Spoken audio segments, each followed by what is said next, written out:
மேஷராசிக்காரங்களுக்கு நீங்கள் பயப்படுற அளவுக்குலாம் இந்த நேரம் ரொம்ப மோசம்லாம் இல்லைங்க. நிறைய விஷயங்கள் உங்களுக்கு சாதகமாக இருக்கிறதுக்கான வாய்ப்பு இருக்குது. இதுவும் கடந்து போகும், நல்லதுக்கே நடக்குன்னு மனசுக்கு நீங்கள் சொல்லிக்கிட்டு மேஷராசிக்காரங்க இந்த நேரம் உங்கள் குடும்பத்தில் இருக்கிற பெரியவங்கக்கிட்ட ஆசீர்வாதம் வாங்கிக்கிறது ரொம்ப முக்கியம். வீட்டில் இருக்கிற வயசானவங்க காலில் விழுந்து கும்பிட்டு போடுங்க. எந்த விஷயமா இருந்தாலும் மனசார அவங்க கொடுக்குற வாழ்த்து எல்லா கிரக தோஷத்தையும் அப்படி அடிச்சு நவுத்துருன்னு சொல்லலாம். அப்படி பார்க்குறப்ப மேஷராசிக்கு இந்த வாரம்லாம் பார்த்தீங்கன்னா வருமானம் கூடி காசு பணம் கையில் நல்லா புழுங்கிறதுக்கான நேரம் தான். ஆரம்பத்தில் சின்ன சின்ன அடைச்சல் கொடுக்கும், வேலை சும்மா கொஞ்சம் அதிகமாக தான் இருக்கும். ஆனால் இந்த நேரம் பார்த்தீங்கன்னா பொருளாதார ரீதியாகவும் சரி, குடும்பத்திலையும் சரி, செய்கிற வேலையிலையும் சரி பாதிப்புங்கிறது இல்லை. நிறைய ஐடியாஸ்லாம் உங்களுக்கே வரும். ஆனால் எதையும் அவசரப்பட்டு செய்யாமல் கொஞ்சம் பொறுமையாக இருந்துட்டு வந்தீங்கன்னா ரொம்ப அருமையாகவே இருக்குன்னு சொல்லலாங்க. அதே மாதிரி கொஞ்சம் உடம்புல கவனம் கொடுக்க பாருங்கள். வீட்டில் பெரியவங்க இருந்தாங்கன்னா அவங்க உடம்புல கொஞ்சம் கவனம் கொடுத்துக்கோங்க. மற்றபடி பார்த்தீங்கன்னா இந்த நேரம் மேஷராசிக்கு அருமையாகவே இருக்குது. அப்படி பார்க்குறப்ப மேஷராசிக்கு எந்த விஷயம்லாம் சாதகமாக இருக்க போகுது, எந்த விஷயத்தில் நீங்கள் கவனம் கொடுத்துக்கணும், இந்த நேரம் நீங்கள் செய்ய வேண்டிய எளிமையான பரிகார முறைகள்லாம் என்னென்ன, இதை பற்றி தான் இந்த பதிவில் நாம் பார்க்க போகிறோம். அதுக்கு முன்னாடி நீங்கள் இந்த சேனலுக்கு புதியவராக இருந்தால் இந்த சேனலை சப்ஸ்கிரைப் பண்ணிவிட்டு ஒரு லைக்கும் பண்ணிவிட்டு பின்தொடர்ந்து வாங்க பார்க்கலாம். மேலுமே இந்த வீடியோ பதிவு எந்த மாவட்டத்திலிருந்து நீங்கள் பார்க்குறீங்கிறத மறக்காமல் சொல்லிட்டு போங்க. உங்கள் வாழ்க்கையில் பல்வேறு விதமான பிரச்சனைகளை நீங்கள் சந்திக்கக்கூடிய நபராக இருக்கிறீங்கன்னா, ஜோதிட ரீதியாக தீர்வு காணும் நீங்கள் விருப்பப்படுறீங்கன்னா டிஸ்கிரிப்ஷனில் தொலைபேசி எண் கொடுக்கப்பட்டு இருக்குது. ஜோதிட ரீதியான சந்தேகமாக இருந்தாலும் சரி, உங்கள் வாழ்க்கையில் நீங்கள் சந்திக்கக்கூடிய எந்த விதமான பிரச்சனையாக இருந்தாலும் சரி, தாராளமாக தொலைபேசி மூலிமா தொடர்பு கொண்டு கூட உங்களோட பிரச்சனைகளுக்கு தீர்வு காணலாம்.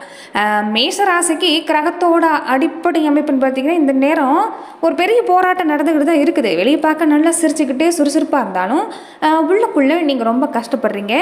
மனசு ஒரு வகையில் ஒரு பாரமாக தான் இருக்குது. போதா குறைக்கு உடம்புல ஒன்று போனால் ஒன்றுன்னு ஒரு தொல்லை வந்துடுது. நீங்கள் நல்லா இருக்குன்னு நினச்சி ஒரு வேலை செய்யணும்னு நினச்சா கூட உடம்பு ஒத்துழைப்பு தரதில்லை. உடம்பு நல்லா இருந்தால் மனசு ஒத்துழைப்பு தரதில்லை. இப்படி தான் கொஞ்சம் காலமாக போயிட்டுருக்கு. இப்போ சனி பகவான் உங்கள் ராசிக்கு 12ஆம் இடத்துல வேறு இருக்கிறாரா, இதனால் மனசில் தேவையில்லாத பயம், ஒரு விதமாக தனிமையாக இருக்கிற மாதிரி எல்லாரும் இருப்பாங்க. ஆனால் எனக்குன்னு யாரும் இல்லையே அப்படிங்கிற ஒரு ஏக்கத்தெல்லாம் இந்த நேரம் வந்து போய்கிட்டு தான் இருக்குது. படுத்தா தூக்கம் வராது, அடுத்து என்ன செய்ய போகிறோம், வாழ்க்கை எங்கே போகுதுன்னு தேவையில்லாத சிந்தனை அப்படியே மண்டைக்குள்ளே கொடைஞ்சு எடுக்குதுன்னு சொல்லலாம். ராத்திரி முழுக்க கண்ணை முழிக்க வைக்கிற ஒரு தன்மை இந்த நேரம் போய்கிட்டு தான் இருக்குது.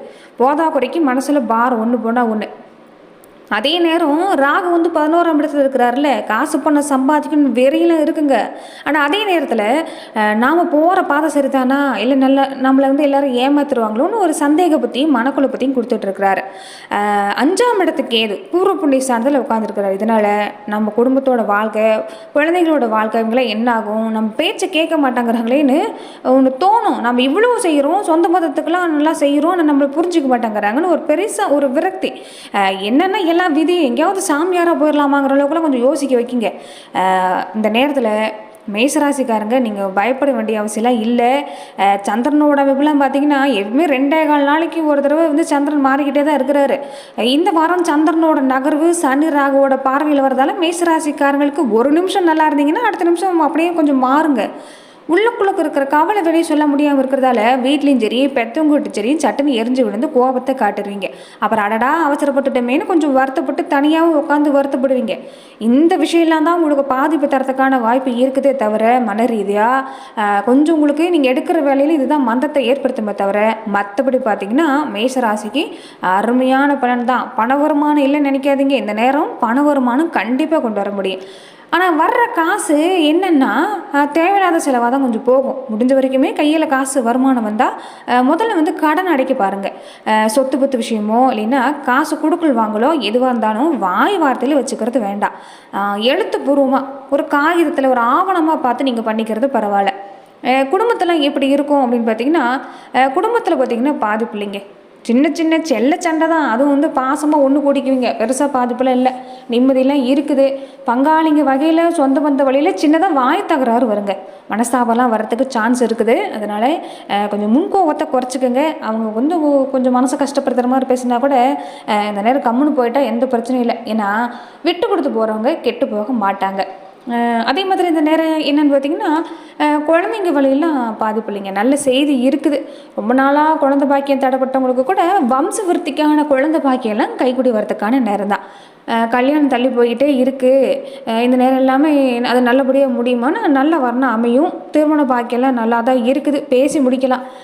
உடம்பு தான் கொஞ்சம் சோம்பேறித்தனமாக இருக்கும், கை கால் அசதி வந்து போகும், தலைவலியெல்லாம் கொஞ்சம் அதிகமாக வரும். நேரத்துக்கு நல்லா சாப்பிடணும். ரொம்ப நாளாக இருந்துச்சுல்ல இந்த வயிற்று வலி, மூட்டு வலி, இந்த சின்ன சின்ன தொந்தரவு கொஞ்சம் கொஞ்சமாக குறையும். உடம்பு பொறுத்த வரைக்குமே பரவாயில்ல, பெருசாக தொந்தரவுங்கிறது இந்த நேரம் இல்லை. அப்பப்போ அசதியாக டயர்டாக இருப்பீங்க. சாப்பாட்டெல்லாம் கொஞ்சம் கவனம் கொடுங்க, உடம்பு நீரேற்றம்னு வச்சுக்கோங்க. உங்களுக்கு மட்டும் இல்லை, வீட்டில் இருக்கிறாங்கல்ல வயசான பெரியவங்க, அவங்க கொஞ்சம் உடம்பையும் இந்த நேரம் கண்ணு கருத்துமாக பார்த்துக்கிட்டிங்கன்னா தொல்லை இல்லை. அதே மாதிரி வேலை பார்க்குற இடத்துல ரொம்ப சுறுசுறுப்பாக வேலை செய்கிறீங்க, அதனால் வேலையில் நீங்கள் எதிர்பார்க்குற சலுகையும் கிடைக்கும். புதுசாக வியாபாரம் தொடங்குற ஐடியா இருந்தால் கொஞ்சம் பொறுத்து செய்யுங்க, இந்த வாரம் வேண்டாம். அவசரப்பட்டு காசெல்லாம் முதலீடு பண்ணுறது வேண்டாம். இந்த கவர்மெண்ட் சம்மந்தப்பட்ட எந்த வேலையாக இருந்தாலும் அதெல்லாம் உங்களுக்கு இந்த வாரம் சாதகமாக முடியறதுக்கான வாய்ப்புன்னு பார்த்திங்கன்னா இந்த நேரம் இருக்குதுன்னு சொல்லலாம். பொறுமை ரொம்ப முக்கியம். முன்ன சொன்ன மாதிரி சொந்தக்காரங்கக்கிட்ட வம்பு வரும், பேசுகிறப்ப கொஞ்சம் பார்த்து பேசுங்க, நிதானமாக பேசுகிறது பரவாயில்ல. வாழ்க்கை துணை வழியில் குடும்பத்தில் எடுத்துக்கிட்டிங்கன்னா கணவன் மனைவிக்குள்ளே பாதிப்பு பெருசாக இல்லைங்க, மனசு குளிர மாதிரி தான் நடந்துக்குவாங்க. செல்ல சண்டை அவ்வளோதான் வரும், மற்றபடி தொந்தரவு இல்லை, சந்தோஷம்லாம் இருக்குது.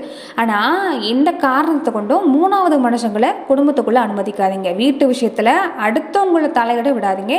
அப்புறம் அதுதான் தேவையில்லாத மனஸ்தாபம் வரத்துக்கான ஒரு வாய்ப்பு இந்த நேரம் கொடுக்குதுன்னு சொல்லலாம்.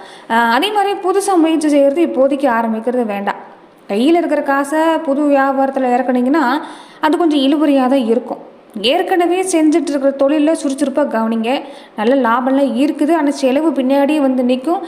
அதனால் என்னென்னா புதுசாக முயற்சியெல்லாம் அடுத்த வாரம் பண்ணிக்கங்க. முதல்ல கடன் அடைக்கிற வழியை பாருங்கள்.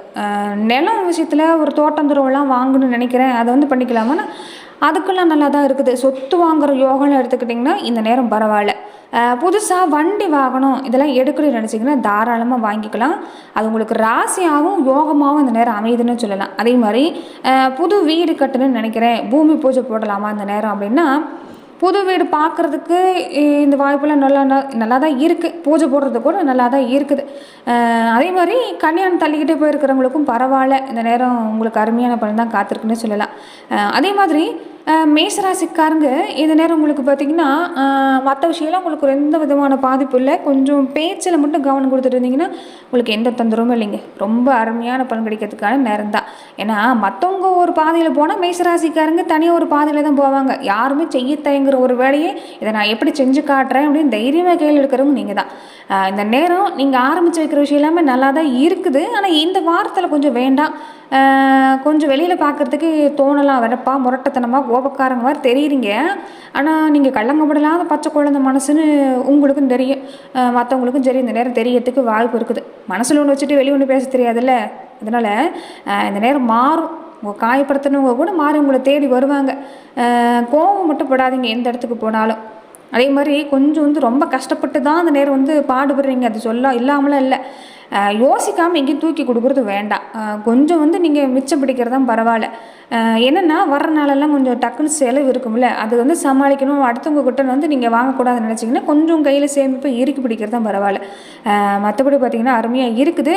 இந்த நேரம் நீங்கள் செய்ய வேண்டிய வழிபாடெல்லாம் என்னென்ன அப்படின்னு பார்த்தீங்கன்னா வந்து உங்கள் குல தெய்வ வழிபாடு நீங்கள் எப்பயுமே இந்த மறந்துடாதீங்க, குலதெய்வ வழிபாடு. அதே மாதிரி செவ்வாய் பகவான் வந்து உங்களுக்கு ராசி அதிபதியாக இருக்கிறதால முருகப்பெருமான் வழிபாட்டை தொடர்ந்து விட்டுறாதீங்க. சந்திரனோட அமைப்பு இந்த நேரம் உங்களுக்கு கொஞ்சம் சரியில்லை, ஒரு நிலமாறு ஒரு நேரம் இருக்காது, கொஞ்சம் விரக்தியான மனநிலைமை, ஏதோ இழந்த மாதிரி கொஞ்சம் இருக்கிறீங்க. அதுக்கு வந்து என்ன செய்யணும்னா குலதெய்வத்து கோவிலுக்கு அடிக்கடி போயிட்டு வர பாருங்கள். மனசு சங்கடப்படுறப்ப எல்லாமே குலதெய்வத்து பேரை வந்து தொடர்ந்து சொல்லிட்டு வர பாருங்கள்.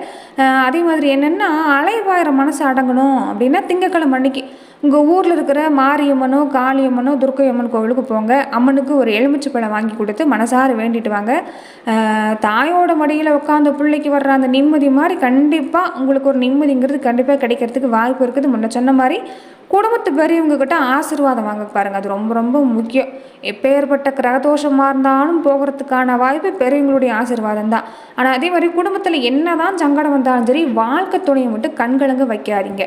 சின்ன சின்ன சண்டை வந்தாலும் அது பெருசுப்படுத்தாமல் அவங்கள வந்து இந்த நேரம் மன ரீதியாக சந்தோஷமாக வச்சுருந்தாலே குடும்ப வாழ்க்கை செழிப்படையக்கூடிய யோகங்கிறது மேச ராசிக்கு இந்த நேரம் இருக்க தான் செய்யுது. அதே மாதிரி சனி பகவான் ஒரு ராசிக்கு 12வது இடத்துல வந்து இந்த நேரம் இருக்கிறாருல, அதுக்கு வந்து நீங்கள் என்ன செய்யணும்னு பார்த்தீங்கன்னா வாரம் வாரம் சனிக்கிழமை அன்னைக்கு பக்கத்தில் இருக்கிற சிவ ஆலயத்துக்கு போங்க. சிவாலயம்னா பெருமாள் கோவிலுக்கு கூட போங்க. அங்கே இருக்கிற நவகிரக சன்னதியில் சனி பகவானுக்கு நல்லெண்ணெய் ஊற்றி கருப்பு எல் முடிச்சு போட்டு 2 தீபம் போட்டுவாங்க. தீபம் ஏற்றிட்டு அவசரப்படாமல் கோவிலில் 3 தரம் மெதுவாக சுற்றி வரணும். சுற்றி வர்றப்ப மனசுக்குள்ளே ஓம் நமச்சிவாய இல்லைன்னா ஓம் நமோ நாராயணா இந்த மந்திரத்தை மட்டும் சொல்லிட்டு வாங்க. கோவிலில் இருக்கிற அந்த அமைதியான சூழ்நிலையே உங்கள் மனசு வாரத்தை அப்படியே குறைச்சிரும். அதே மாதிரி தான் சனிக்கிழமை அன்னைக்கு இல்லைன்னா புதன்கிழமை அன்னைக்கு இந்த நாய்களுக்கு ஏதாச்சும் அது நீங்கள் பார்க்குறீங்கன்னா ஒரு பாக்கெட் பிஸ்கெட்டோ இல்லைன்னா கொஞ்சம் சாப்பாடோ வாங்கி போடுங்க.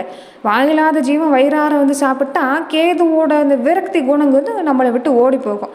தினமும் காலையில் உங்கள் வீட்டு மொட்டை மாடியிலையோ இல்லைன்னா தென்னையிலையோ கொஞ்சோண்டு தண்ணி கொஞ்சமாக தானியம் அரிசி கலந்து கம்பு வைங்க. பறவைகள் அந்த சாப்பிட்றப்ப நம்ம மனசில் இருக்கிற இந்த பாரம் எல்லாமே கரைஞ்சி மனசு லேசாகிறதுக்கான வாய்ப்பெலாம் இந்த நேரம் இருக்குதுன்னு சொல்லலாம்.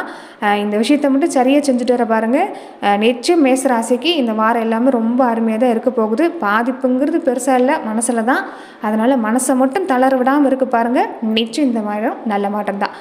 நன்றி நண்பர்களே. இந்த பதிவில் மேசராசிக்கு இந்த வர்ற 7 நாளெல்லாம் எப்படி இருக்க போகுதுங்கிறத நம்ம பார்த்தோம். மேலே இந்த மாதிரியான பதிவுகளுக்கு நீங்கள் இந்த சேனலை லைக் பண்ணுங்கள், ஷேர் பண்ணுங்கள், கமெண்ட் பண்ணுங்கள், மறக்காமல் சப்ஸ்கிரைபும் பண்ணிக்கோங்க. நன்றி நண்பர்களே.